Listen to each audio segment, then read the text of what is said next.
আর এই পুঁইজালি গ্রামের সঙ্গে আমাদের গ্রামের একটা খুব ভালো সম্পর্ক, কারণ এরা সব বাজার ঘাট করতে যায়, স্কুল সব আমাদের কুমিরমারি পারে যেতে হয়।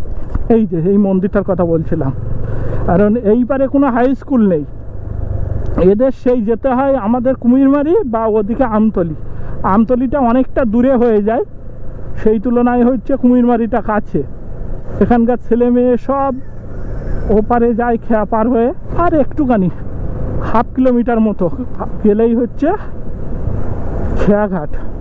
আবার এদিকে জমি তো একদম শুকনো, এখনো জল হয়নি, বরং আমাদের ওই দিকে বৃষ্টি হয়েছে বেশি দেখছি।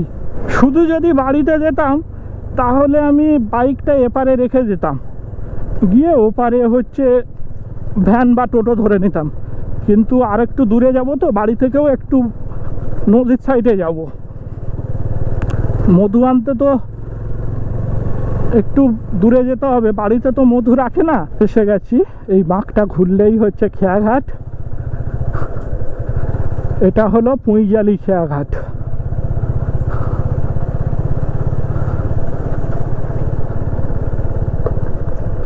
দেখি খেয়া আছে কি না, আবার খেয়া না থাকলে সেই ওয়েট কর, না খেয়া নেই, খেয়া ওপারে। এই দাঁড়িয়ে আছি এখন পুঁইজালি পারে, আর ও পারটা আমার গ্রাম কুমিরমারি, দেখতে পাচ্ছ। কিন্তু এখন কতক্ষণ ওয়েট করতে হবে কে জানে, খেয়া তো ওপারে এপারে নেই, ওই খেয়ায় লোক ভর্তি হবে তারপরে আসবে। তবে একটা সুবিধা, এখন জোয়ার আছে, পার হতে কোনো অসুবিধা হবে না। আর এই বাম দিকে দেখতে পাচ্ছ যে বড় নদীটা, ওটা হচ্ছে রায়মঙ্গল। এই নদীটার নাম আমি জানি না, এই নদীটা এদিকে চলে যাচ্ছে হচ্ছে মোল্লাখালীতে। যে খেয়া আসছে ওপারে ছিল এতক্ষণ, প্রায় 10-15 মিনিট দাঁড়িয়ে আছি, লোক ভর্তি হলো তারপরে এলো, আবার এখন এপারে দাঁড়িয়ে থাকতে হবে, লোক ভর্তি হবে তারপরে ছাড়বে। দাদা ঠিকভাবে ধরে অভ্যাস নেই কিন্তু,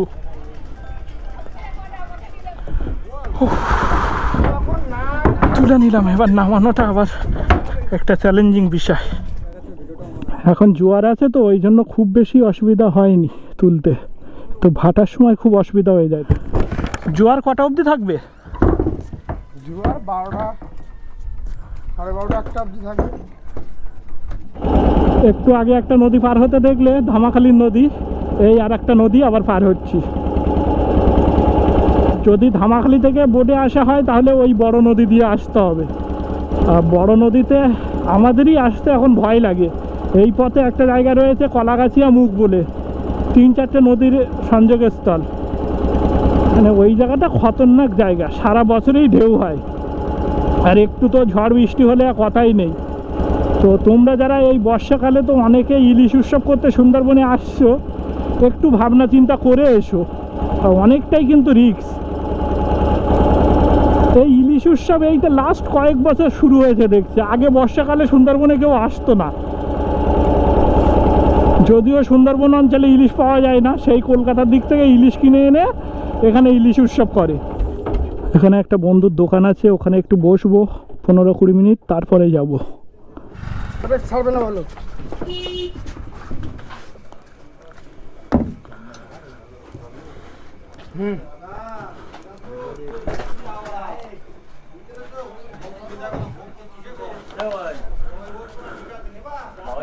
হ্যাঁ এই তো বাড়িতে এসছি, আসছি, দাঁড়াও গাড়িটা রাখি।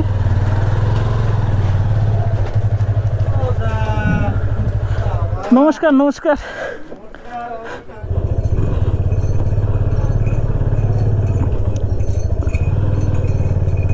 তো ঘাটে উঠে একটা বন্ধুর দোকান আছে, সেখানে অনেকক্ষণ গল্প করলাম। আর আমার ডান হাতে দেখতে পাচ্ছ এটা হচ্ছে কুমিরমারি হাই স্কুল, এই স্কুলে আমি পড়াশোনা করেছি ক্লাস 7 অবধি। আর এটা হলো স্যারদের কোয়ার্টার, স্যাররা থাকে। আর এই স্কুলেই বাবা হেড টিচার ছিলেন, 2014 সালে রিটায়ার্ড করেছে। বাড়ি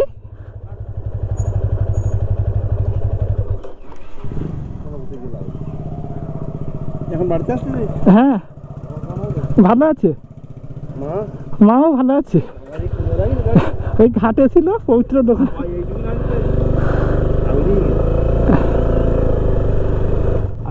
মামার বাড়ি না? না না, এখানে। ভালো। হ্যাঁ, মধু নিতে এসছি, মধু নেওয়ার জন্য এসছি। মধু ওই 4-5 কেজি নেবো। না, ওই বলা রয়েছে, দিদির বন্ধু রয়েছে, ওই দীপঙ্কর দা, জঙ্গলের মধু। হ্যাঁ হ্যাঁ হ্যাঁ, ওই বলা রয়েছে, দিদি বলে রেখেছে। হ্যাঁ ভালো আছে। হ্যাঁ, ওই ঘাসিয়াড়াই ওর। বাইক চালালে আর রোদ লাগে না। ওই তুষখালির পারে একটু বর্ষা হলো না, যাই আমি আবার অফিস পাড়ায় যাবো এখন। হ্যাঁ, আমি আবার এক্ষুনি বেরিয়ে যাবো। হ্যাঁ এক্ষুনি, 1 ঘন্টার মধ্যে আসলাম। এই হলো আমার পাড়া। আর বাড়ির দিকে ঢুকবো না এখন, একটু পিসির বাড়িতে যাব। ওখানেই রান্না করতে বলে দিয়েছি, পিসির ওখান থেকে খাবো। বেশিক্ষণ টাইম নষ্ট করা যাবে না, এখানে একটা জিনিস দিয়েই বেরিয়ে যাবো এখন অফিস পাড়ায়। পিসি একটুখানি শোনো। আমি অনেক আগে এসেছি, 11টার দিকে এসেছি। পবিত্র ওখানে ছিলাম। হ্যাঁ থাক, আমি ওই মতো আনতে যাই। আমি ওই মুড়ি ঘুগনি খেয়েছি। এই 1 বছর বাদে গ্রামে আসলাম। এইসব জায়গাগুলো একসময় সব ফাঁকা ছিল, আস্তে আস্তে সব লোকজন বাড়ি করে নিয়েছে। আর এটা হচ্ছে বনবিবি তলা বলি, এটা হচ্ছে বনবিবি ঠাকুরের থান। সব আস্তে আস্তে এখান থেকে ভরে গেছে জমি, সব বাড়ি করে নিয়েছে। আর ওপারে ওইটা হচ্ছে আমার মামার বাড়ি, ওই যে ওটা মামার বাড়ি। তো বহুদিন যাই না, 4-5 বছর হয়ে গেছে যাই না। এইসব রাস্তায় আমি বড় হয়ে উঠেছি, এখানেই খেলাধুলো করেছি। এইসব পথেই কত স্মৃতি, কত কিছু জড়িয়ে আসছে এইসব জায়গায়। ও আমাদের এই পাড়াটার নাম হচ্ছে কয়েল পাড়া। এক্ষুনি গাড়ির নিচে একটা পড়ছিল মুরগি। গ্রামের দিকে হচ্ছে এই একটা সমস্যা। এটা আরো হচ্ছে পুরুলিয়া বাঁকুড়ার দিকে গেলে রাস্তায় এত গরু ছাগল মুরগি থাকে, দেখে শুনে যেতে হয়। সামনের দিকে তো প্রচুর মেঘ করে আছে, দেখতে পাচ্ছ। আমাদের কয়েল পাড়া ছেড়ে এখন একটা আলাদা পাড়ায় এসেছি। একটু বাদেই বৃষ্টি নামবে, আসলে জঙ্গলের সাইডে তো বর্ষাটা একটু বেশিই হয়। কত কত স্মৃতি এইসব জায়গায়। এইখানে একটা হচ্ছে বড় দুর্গাপূজা হয় এই রাস্তা দিয়ে ঢুকলে, আদিবাসী স্কুল বলে। আর শহরের মতো তো এখানেও এইরকম পাড়ার গলিতে গলিতে পুজো হয় না। গ্রামের পুজো হচ্ছে দেখা যাচ্ছে গোটা গ্রামে 5-7টা পুজো হয়। গ্রামের দুর্গাপূজার একটা আলাদা আনন্দ। আর আমার ডান সাইডেই কিন্তু এই একটা খাল, আর এই খালটা একদম যেখানে শেষ হচ্ছে গিয়ে নদীতে মিশেছে, আমরা ওই অবধিই যাব। ওটা হচ্ছে খালের গোড়া বলে জায়গাটা, যেহেতু খাল ওখানে শেষ হচ্ছে ওই জন্য। গ্রাম এখন অনেক পাল্টে গেছে। এই দেখো মাছ ধরছে খালের থেকে।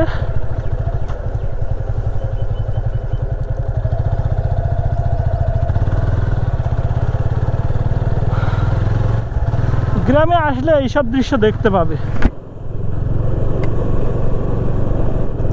এখন তো নদীতে জোয়ার হচ্ছে, আর এই দেখো নদীর থেকে জল ঢুকছে। এটা হচ্ছে সুইচ গেট।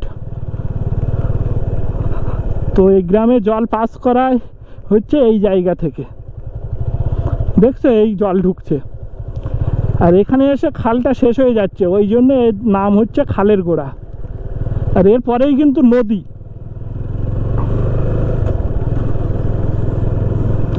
আমরা নদীর পাড় দিয়ে দিয়ে যাব।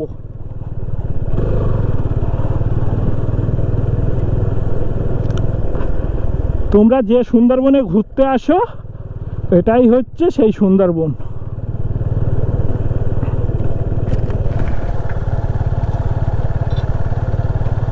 দারুণ সুন্দর লাগছে। আর ওই যে দেখতে পাচ্ছ ওটা হচ্ছে জঙ্গল, ওই পাটটার নাম হচ্ছে মরিচঝাপির জঙ্গল।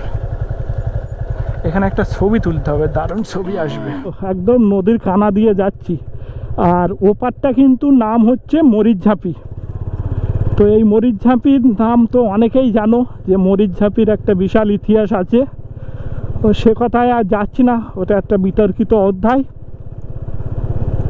তো লোকালয় আর জঙ্গল কত কাছাকাছি দেখো, এখন তবু একটু নদীটা বড় দেখাচ্ছে, কিন্তু ভাটার সময় একদম এই নদী ছোট হয়ে যায়।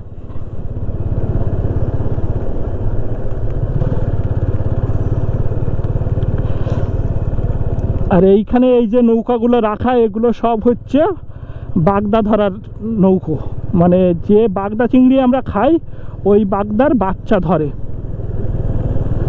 ও বাবা, বর্ষা এসে গেছে আবার। এই যে এখানে মেঘটা আছে, এই মেঘে বর্ষা হচ্ছে।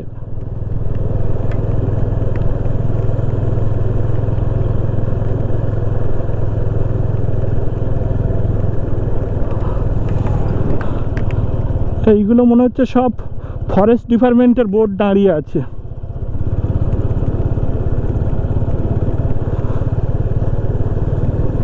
জঙ্গলের কানায় না হঠাৎ হঠাৎ করে বৃষ্টি চলে আসে।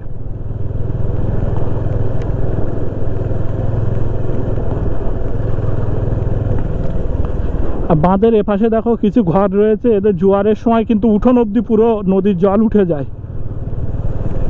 কষ্টের জীবন। যারা বাইরে থাকো, ঘুরতে আসো, ভালো লাগে, কিন্তু এখানকার যারা বাসিন্দা তাদের অনেক লড়াই সংগ্রাম করে এখানে বাঁচতে হয়।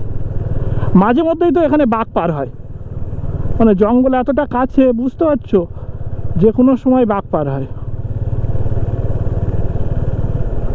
ও সর্বনাশ, সামনে তো বিশাল বৃষ্টি হচ্ছে।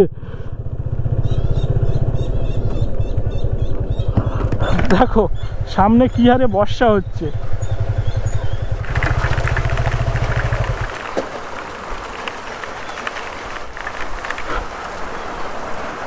ওপাশে রোদ্দুর ছিল আর এখানে বর্ষা শুরু হয়েছে। মেঘের গড়ানিতে বৃষ্টি হচ্ছে এখন।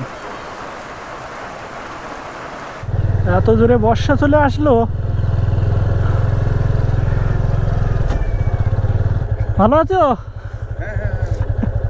ভালো আছো? চিনতে পারিনি। হ্যাঁ, এই মধু নিতে এলাম, শুনতে তো আসলাম।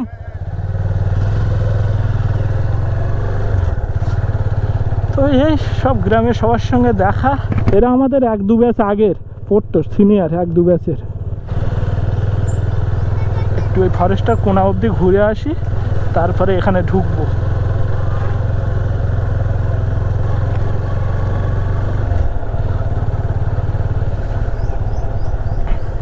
এই জায়গাটা আমার ভীষণ সুন্দর লাগে।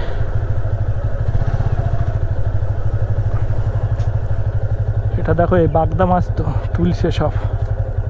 এখন যে জায়গাটা আছি এটা আমার গ্রামের অফিস পাড়া, আর এক্স্যাক্টলি এই জায়গাটার নাম হচ্ছে বাগনা ফরেস্ট অফিস ঘাট। তো আমার সামনেই দেখতে পাচ্ছ যে নদীটা, এটা রায়মঙ্গল নদী, আর নদীর ওই পারেই সুন্দরবন। আর এই সামনে যে নৌকাগুলো এসছে, এই নৌকাগুলো নদীর থেকে পিন বাগদা সংগ্রহ করে এখানে হচ্ছে পাইকারি বিক্রি করে দিচ্ছে। এই যারা কিনছে এরা আবার গিয়ে ফিশারিতে ছাড়বে। আমরা যে চিংড়ি মাছ খাই সেই চিংড়ি মাছের রেণু। তো এইগুলো দেখতে একদম হচ্ছে আলপিনের মতো, কিন্তু আলপিনের থেকে অনেক সরু। আর এদের হাতে দেখো সব সাদা থালা, ওই সাদা থালায় করে নিয়ে আসছে, কারণ খুব ছোট্ট ছোট্ট তো এমনি দেখা যায় না খুব একটা। এবার সাদা থালায় নিয়ে আসলে কি হয়, ভালো দেখা যায়। আর এই যে ভারী, মানে যারা কিনে নিচ্ছে এরা কিন্তু একটা আইডিয়া করে কেনে যে এই থালায় কতগুলো আছে, সেটা আইডিয়া করে নিয়ে নেয়।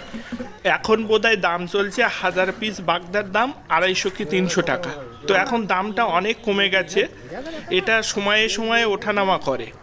এক্ষুনি বর্ষা হচ্ছিল আর হচ্ছে আবার রোদ এসে গেছে। দেখো এই জায়গাটা,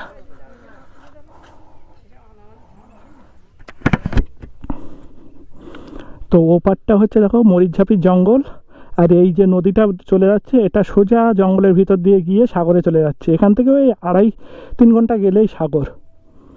আর এটা হচ্ছে বাগনা ফরেস্ট অফিস এই পাশটায়। এদিক থেকে যারা ঘুরতে আসো তারা তো জানোই যে এখানে পারমিশন নিতে হয়। আর এই যে বোটগুলো দেখতে পাচ্ছ, নৌকাগুলো দেখতে পাচ্ছ, এগুলো সব বাগদা পোনা ধরা বোট। আর এই যে বাগদা মাছ নিচ্ছে ওই বোট থেকে তুলে ওরা এখানে বিক্রি করছে। এইগুলো নিয়ে গিয়ে ফিশারিতে ছাড়বে।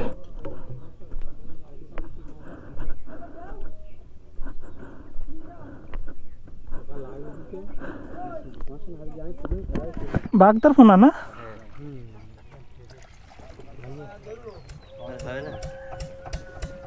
আর এই জায়গাটার নদীটা কতটা বড় দেখো। আর এই সোজা চলে যাচ্ছে, এটা হচ্ছে উত্তর চব্বিশ পরগনার পড়ে যাচ্ছে, ওটাই হেমনাগর ওই পাটটা। আর ওইটা দিয়ে কিন্তু বাংলাদেশের সঙ্গে বাণিজ্য হয়, যে জাহাজগুলো চলাচল করে সব এই পথ দিয়েই। আর এই যেগুলো দেখতে পাচ্ছ এগুলো সব হচ্ছে সুন্দরবন ওপারেই। ওপারটার নাম হচ্ছে মরিচঝাপি। আর এখানে এই দেখতে পাচ্ছ এইগুলো সব কিন্তু ওই পিন বাগদা সংগ্রহ করছে, ওই নদী থেকে সংগ্রহ করে এনে এই ভারির কাছে বিক্রি করছে। এবার এরা নিয়ে গিয়ে ফিশারিতে ছাড়বে। একটা সময় এই পিন বাগদার এখানে বিশাল রমরমা ছিল, এখন তো কেউ মাছই ধরে না, দামও কমে গেছে। একটা সময় প্রচুর লোক এই জীবিকার সঙ্গে যুক্ত ছিল।